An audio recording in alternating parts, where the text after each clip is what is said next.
शैक्षणिक पायाभूत सुविधा सुधारण्याच्या आपल्या वचनबद्धतेनुसार बेळगाव उत्तरचे आमदार आसिफ उर्फ राजू सेठ यांनी नुकतीच सरदार शाळेला भेट देऊन शाळेची पाहणी केली आणि इमारतीच्या स्थितीचा आढावा घेतला। या भेटी दरम्यान आमदार सेठ यांनी शाळेतील शिक्षक व विद्यार्थ्यांशी संवाद साधला आणि जुनाट वर्गखोल्या व इमारतीच्या दुरुस्तीची गरज यासारख्या अनेक अडचणींची माहिती घेतली। त्यांनी लवकरच दुरुस्ती व नूतनीकरणाची कामे हाती घेण्यात येतील असे आश्वासन शाळेच्या कर्मचाऱ्यांना दिले।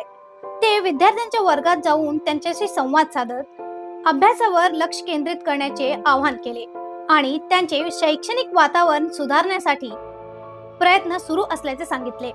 या भेटीमागचा उद्देश म्हणजे शाळेच्या सध्याच्या इमारतीची स्थिती तपासून कोणत्या भागात डागडुजी, सुरक्षा सुधारण आणि बांधकाम सुदृढीकरण आवश्यक आहे त्याचा सविस्तर आढावा घेणे। शाळा प्रशासनाने आमदार सेठ यांचा वैयक्तिक सहभागाचे आणि त्वरित प्रतिसादाचे स्वागत करत त्यांच्या या उपक्रमाचे कौतुक केले। ही भेट बेळगाव उत्तर मतदारसंघातील शासकीय शाळांना सक्षम बनवण्याचा आणि दर्जेदार शिक्षणाच्या संकल्पनेतील एक महत्त्वपूर्ण पाऊल मानले जात आहे। Bureau report, voice of Venugram, Belgaum.